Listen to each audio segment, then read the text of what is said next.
Have a story to tell? I believe you. Ghost, cryptids, the unknown. Let's talk about it. This is my GhostCast.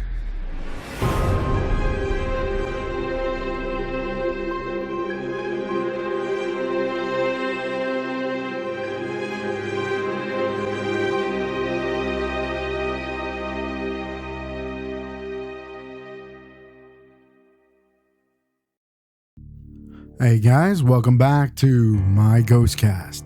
I'm your host, Therese. Today, my guest is Dora Trevino, good friend of mine. I met her in the organization, a martial arts organization called the Bujinkan, one of the coolest martial arts in the world. Anyway, I met her back then. She's an extremely interesting person. I was like, she had a good feeling to her, and I really enjoyed talking with her father. Good man. He escorted her out there on this trip, which a good father would, of course. Yeah, she's got some really jacked up stories. These, doppelgangers, all kinds of stuff. It creeped me out after listening to it. But it's here for you to listen to. Dora's an awesome guest and a really good friend. Please enjoy. Hey guys. Welcome back to my GhostCast. I'm your host, Therese Gonzalez. Today, I got a really awesome friend of mine. Our guest today is Dora Trevino. Hey, Dora, welcome to the show. Hi. All right. Glad to be on. Oh, shit. Here we go. All right, Dora. Sorry, I hit the mute there. Hey, so now, audience, we're going to go ahead and go into, how did we meet, Dora? Dora's an interesting person. How did we meet?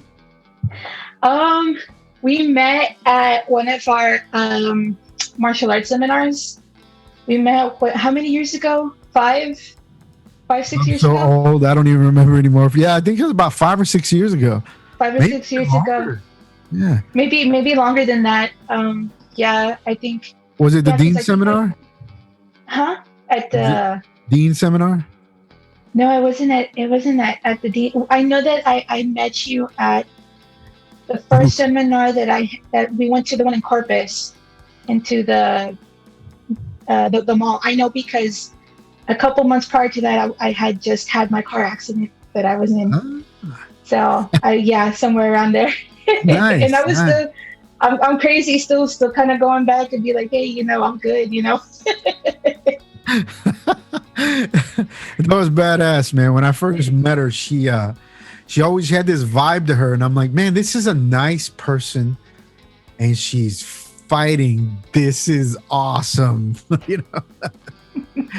So we met each other through martial arts. We studied our Bujinkan training is the organization we belong to. Which, of course, if you guys watch the show, a lot of people I interview are part of martial arts. Because we're awesome and we're weird, very weird. So Dora, let me ask you this. What got you in the paranormal or into this other side of things, ghost stories and what have you? So my story is that, when I was a little girl, I noticed that at about 6 years old that I was, different spiritually from my family and people around me. It wasn't until, I could, sense things that people, weren't aware of, especially like the vibes or the energy that you feel when you walk into a building, into a home or into a room. And I've just always been attracted to that spiritual side. It's always been there. And, and I come to find out later that it turns out that I'm an empath. And I'm also a sensitive as well too. So, being an empath, I could sense other people's emotions, whether they're projecting them or not, if they're subconsciously sad, angry, or just, and I'll tend to pick it up. And so it's kind of frustrating sometimes because I'm like, okay, these aren't my emotions. So, but yeah, I've just noticed, since I was a child. Wow, that's pretty awesome because I had similar things. I was as a kid. I was when I touched somebody, I would kind of sense what they were going through. So I don't know what Yeah, that is. M touch or yeah, thrust touch? Thrust that's a touch. type. Ah. Yeah, that's a type. I forgot what it is too, because it does happen to me every now and then. Like, not only can I feel, but when I touch people, I can, you can kind of sense what they're going through, what they've been through, if they're in pain or something. It doesn't happen often with me, but every now and then it does happen. But I forgot what it was called. Yeah, I think it's called a thrust touch. Yeah, when I come in, most of the time it's pain because I'm like, or I'm punching somebody in the eye or something. You feel that? You feel that pain coming in? Yeah. You know, um, but no. You and I, just so the audience knows, so Dora and I were talking earlier, and she kind of hinted on something that kind of connects with our Halloween special, Luke's thing. Dora, you want to tell a small short story? Yes. So, I had a friend who lived not too far away from my house here, and she told me that she wanted some help because she was having some paranormal experiences in her apartment. And so I said, okay, me, because I am a witch. I wanted to help her. So I went, and sure enough, the just the energy in the room was kind of, I don't want to say oppressive, but it was just it was a little heavy. And so went ahead, and I had to cleanse her house because there was this little creature that I saw at the to my left, and at the it was sitting at her balcony door, and it was just this. It had black skin, these dark eyes as well. Like, the skin was so dark that it had like a blue tint to it, and it had like these pointed ears, sharp pointed teeth, and clawed like fingers, and and it was just kind of crouched down in a bit, with its hands kind of covering a little bit of its face. And I told her, Scary, there's man. It's kind something of like one of sitting. my ex girlfriends, you know? Uh-huh.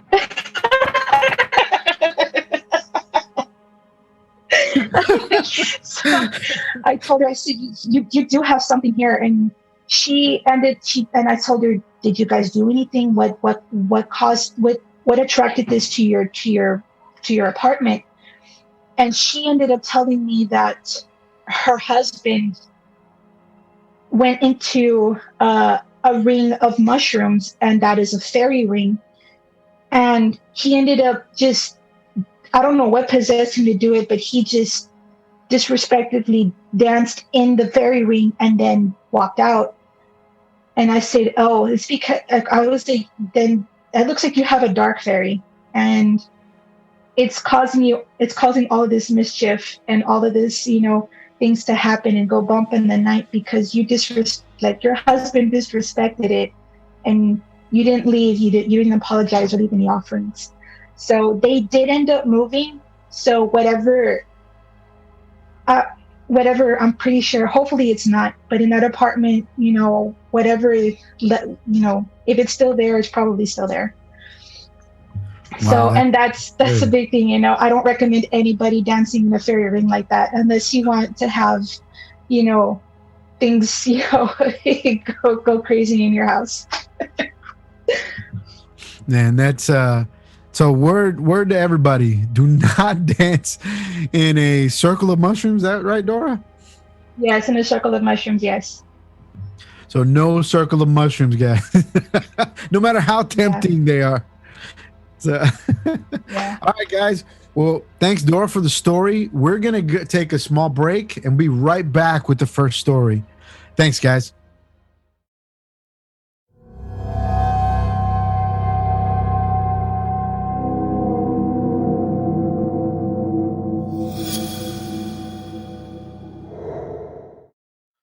Hi, guys. Welcome back to my GhostCast.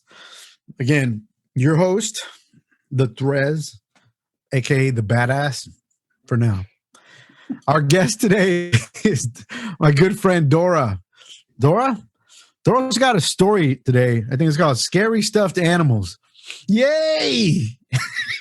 I thought it was, oh Yeah. shit. All right, Dora, fill us in. Okay, so there was this house that I remember. I must have been maybe about 5 years old, between 5 and 6 at the time, and and it was a big house. It had like dining area in one place, and then it had the kitchen in the other part, and then it had like a long hallway. It had 3 bedrooms, 1 bath, and at the end of the hallway was, we had the closet in there. Um, I remember my mom. She had, decorated, my room. We had stuffed animals in the shelf, by one of the windows. I had bears. I had, just any stuffed animal you can think of, like small ones. I had it. So I remember one time I was, let me see. I think I had woken up, just I think it was from a nap. And when I had woken up, I remember that there were no stuffed animals. There was nothing on the bed except for, the sheets, the pillows, and myself. And I remember waking up and I could see, like, right here was a teddy bear just kind of like leaned over and kind of staring at me. And it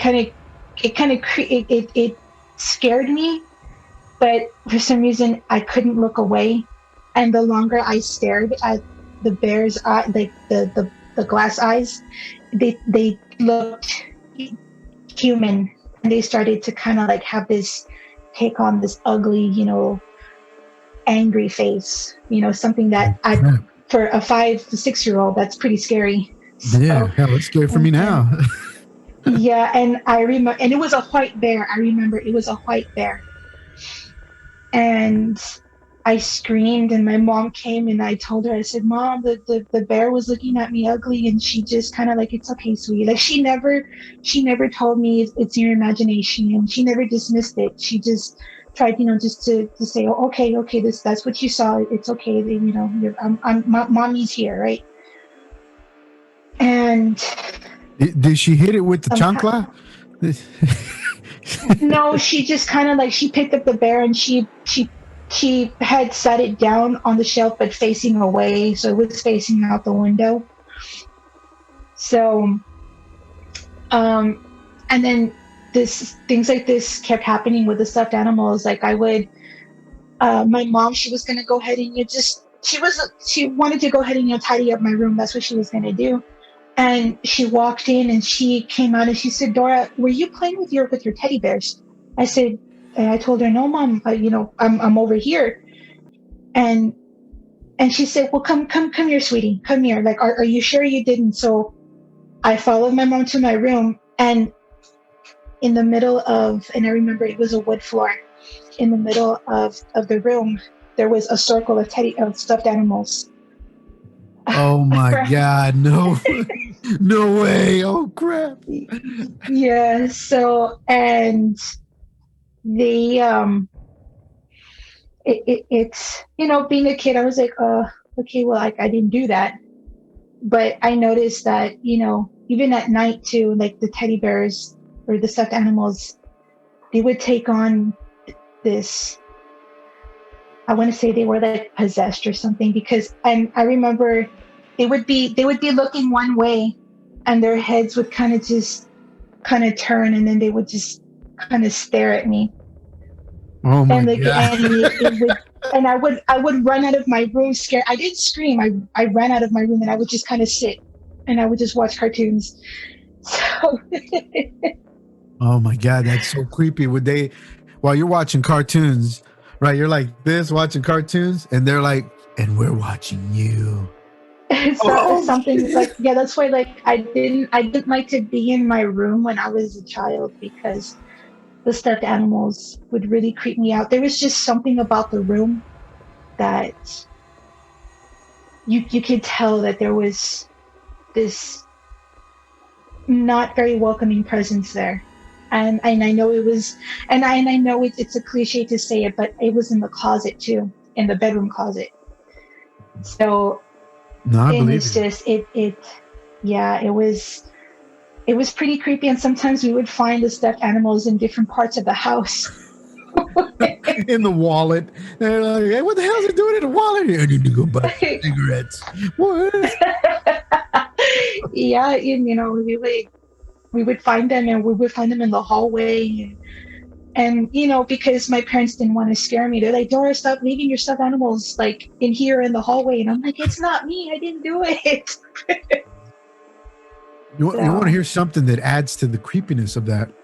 So, on one of our earlier episodes, a friend of mine is she had a similar episode happen with her daughter, and it would be a circle of like toys would surround her mhm. daughter, and she's it happened to her as a kid, and then it happened to her daughter. And as like my friend Lydia, she's on one of the earlier episodes. Ooh, scares the crap out of me. Yeah, yeah, it happens more to children, you know, because children are open to the spiritual realm, you know. And even if when it's pretty rare, well, not really rare, but you know, for you know, as you get older, you become an adult, you know, um you you tend not to tell other people, because you know they're going to think, oh, you're weird. But every everyone has certain, you know, psychic abilities. You know, we all have it. It's just, it's kind of, I know it's going to sound funny, but it's kind of like the Jedi. Some are more in tune with that spiritual side, and some people are not. So Yeah, with the force. Makes a lot of sense. yeah, Actually, speaking my yeah, language. You know, yeah. I too am a I'm a Jedi. big Star Wars fan, bro. You and I both. You and I both. I'm glad they're getting Kathleen Kennedy's ass out of there. Yeah. Well, I gotta throw a different finger. That one. There you go. This is not the bad finger. This is the good finger. Okay. That Yeah, was John Favreau. John F- Favreau all the way. yeah, John's doing a great job, man. Not Yeah. ruining the force. Yeah. So, but no, no, that makes a lot of sense. That's some scary stuff that doesn't play, you know. No. Man. So, listen, guys, we're gonna take a small break. We'll be right back. Dora's got another story for us. Don't forget to like, share, and subscribe. All right. Thanks.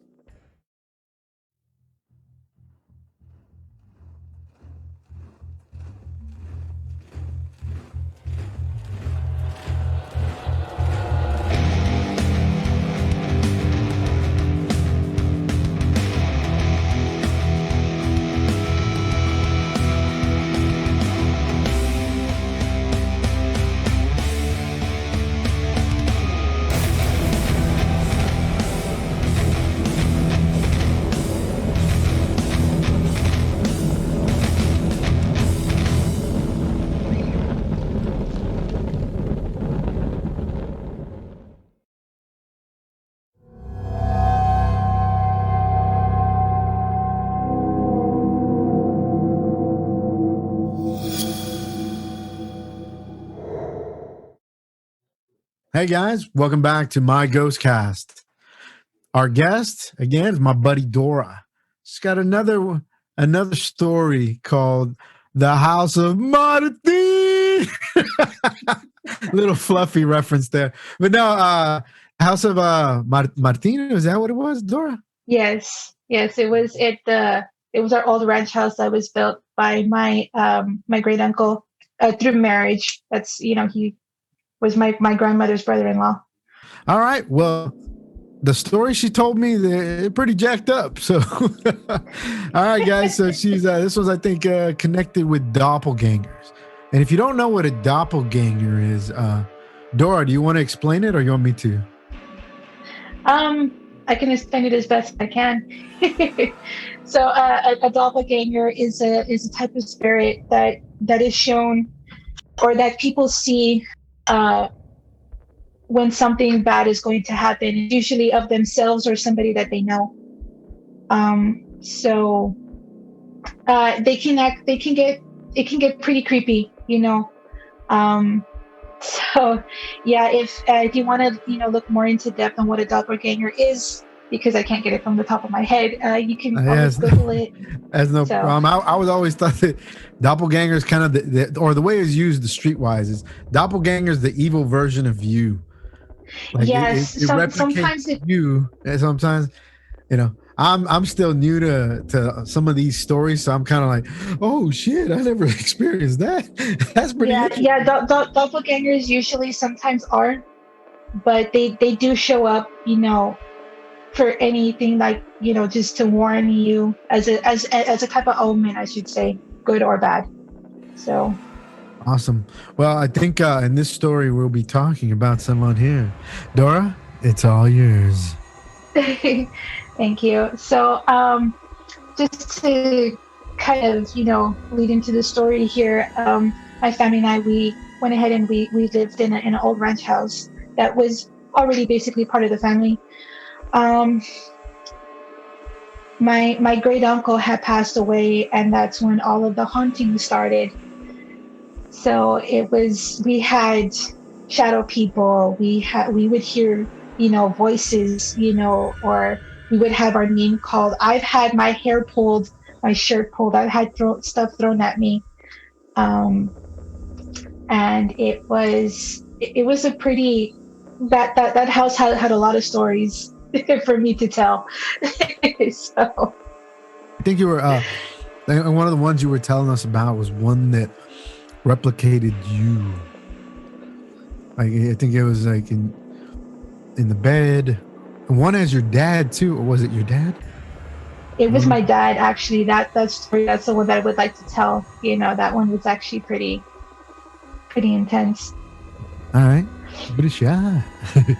Yeah. So my father was in the other part of the house. It was an apartment. It was unfinished because, you know, one of my cousins, he used to live with us. He ended up moving, so he didn't get to finish that part. And I forgot what my dad was doing. We were My sister was, I want to say, about 6, 7 years old at the time.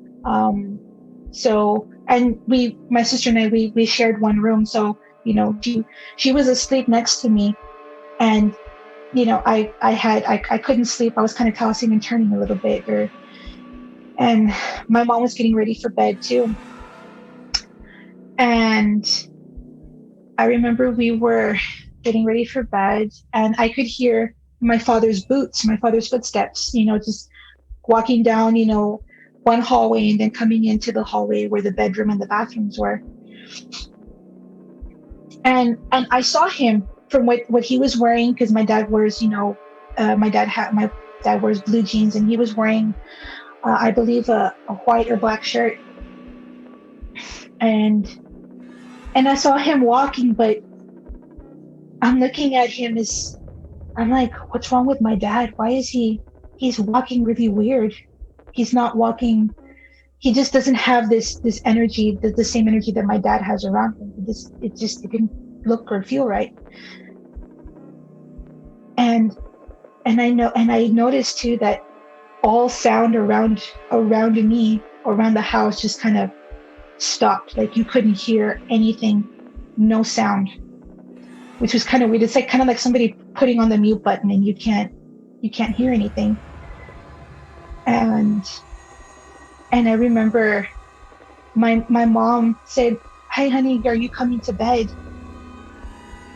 And this thing that was my father began to speak, and he had this very solemn, you know, very monotone type of voice, and my dad's voice isn't like that. You've talked to my dad, Trez, before, so my dad doesn't sound like that. Yeah, her dad is awesome. By the way, he's an amazing man. I'm a huge fan. As soon as I met him, I'm like, can you be my dad? You know. Yeah. So, and this thing said, yes, I'm coming to bed. And they were just, my mother was having a conversation with this thing. And something, I couldn't go to sleep because something, the warning bells were going off in my head, telling me that something is wrong. This is not my dad, you know. And I remember my mom saying, why are you so cold? You're very cold. Your feet feel cold, like your body. You are very cold. And this thing said, it's okay. I'm fine. Don't worry about it. I'm fine. Just go to sleep. But kind of going back and forth between English and Spanish. So, and then all of a sudden, not even like a minute or two later, my actual father comes running down the hallway, or shuffling as fast as he could down the hallway, and he was upset, because he's like, I've been pounding on the door and nobody would come to me. How come you guys didn't hear me? He was just upset because nobody heard him. And he told us that he nearly broke the door down because yeah. And I remember waking up and I said, Daddy, I didn't hear you. Didn't you just came over here? And I remember going into the bedroom hall. My mom, while my parents are talking, and I'm trying to be, hey, Dad, no, we didn't hear you. And the look on my mother's face, I had never seen my mother turn so white before. And she looked at where the spot where my dad sleeps, and she looked back at him, and she kept kind of going back and forth, and she said, you were just here. You were lying right next to me. And he's like, no, I wasn't. I don't know what you were doing. You're probably dreaming, because. Yeah. Oh my God. And I told my dad, I said, Dad, we just saw you come in. I heard you have a conversation with Mom. And my dad kind of dismissed it because he was already like annoyed, right? But my mom didn't know whether to scream or to just kind of just silently, like, she was terrified because this thing that had come in looking like my father, sounding like him, and having a conversation with her, that was extremely chilling. And it wasn't until later that my mother actually sat down and she talked to him and said, no, this thing, I whatever it was, I talked to you. So, and I had looked it up a couple years later, and I found what a doppelganger was. So that's what it was. It was a doppelganger, and that took on the appearance of my father. So it was. Man, it was pretty scary. creepy. That's so scary, man. I've heard of some stuff like that. It's funny. Even in some of again, an earlier episode, Luke was talking about different fairies and other things taking on roles of people. And the stuff that Luke talked about was kind of chilling along with yours, but man, for it to be your own dad, híjole, Yeah, it was kind of, it was, how can I put it? It was odd because the way my dad would walk, the way this thing was, walking, it was kind of like it was very fluid. It wasn't moving like a human. It was kind of like he was floating in a way, and just kind of like walking kind of stiff, and just kind of like, it just kind of floated into the bedroom. And the thing is that my poor mother, huh? Kind of like some unnatural movement, huh? Yeah, very, very unnatural movement. And the Especially fact is that my mother, the fact that she had cuddled up next to this thing. Oh my God. I'm like, no, because just, one last thing before we break is that one thing that I've learned in the art that we study this thing called taijutsu. You know, Thai body jitsu's application. So you start seeing the way people move, and after a while, you start kind of seeing people's when they move unnatural, or you get used to a person having a particular walk, and your eyes have Yeah. adjusted to being able to see them at that. And sometimes you can see when someone's sick by how they walk, or even some of the supernatural things I've seen made me want to attack a person like without reason. Like it was something at a higher levels. Like that's not human. Attack that dude. You know, I'm like, wait, what? Fight my urge to just stab some stranger. And they're like, "Ah," you know? Yeah. Yeah, No, that but was. Dora, thanks for sharing that story. I hope, I hope we can get more information in the future so we can, shed some Yeah. light on everybody's Yeah, story. that was actually just the tip of the iceberg for some of the paranormal activity that went on in that house. Well, again, hey guys, thanks for listening. Please hold. We're gonna actually take a small break, and we'll be right back. Stay tuned.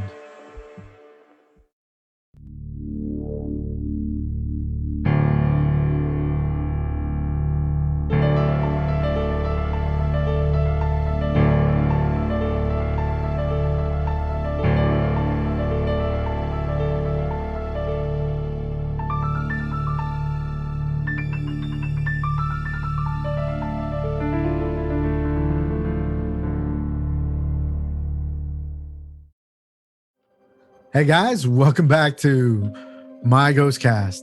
My guest today is Dora. Dora, thanks a lot for sharing a lot of your stories to the audience. I know these are personal, and I really appreciate you coming on to share these with me and my people. Uh, Yes, and thank you for having me. yeah. Is there any advice or anything? Well, let me ask you this right before that. How more or less what you have any advice for the guests or anything that you'd like to share? Yeah, well, just make sure that you don't dance in a circle of mushrooms. No fairy rings. Make sure that you don't dance in those. 'Cause they're I'll not try gonna- my best. yeah, because you're gonna have some mischievous stuff happen in your house. Make sure that you know the history, the land that you're gonna be on, because it's not always the house that's haunted; it's the land. So it's like the first home that I remember living in. I come to find out years later that there was an old forgotten cemetery that was literally a stone's throw away, Oh man. right next to the house. So Woo! yeah. Awesome. So Well, thanks, Dora. I know that Dora has a lot more stories. I'm gonna have her on again. I want to share pieces at a time. Make it a little mysterious. Dora's an awesome person, good friend of mine, and she's got a lot more to share.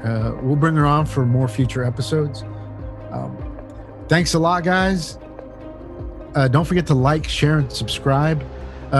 Keep an eye out for the next couple episodes. They're there. And by the way, I'm sorry for the delay on a lot of the shows that we've had lately.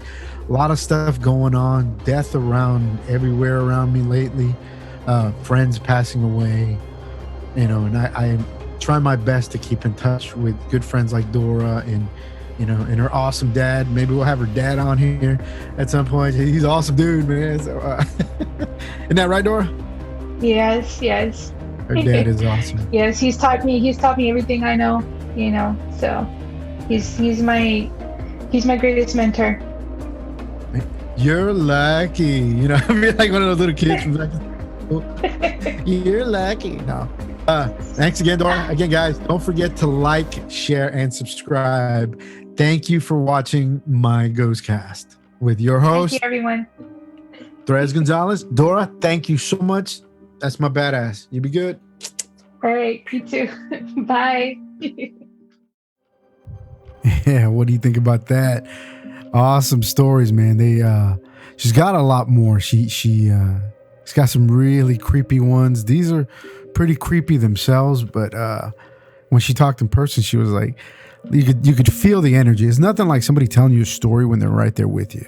The whole idea behind the podcast is I want my listeners to be able to hear it from the sources. Those people telling the story. She's got more episodes, more stories coming up in the future. So thank you guys for listening. Don't forget to like, share, and subscribe. Till next time, this is my GhostCast.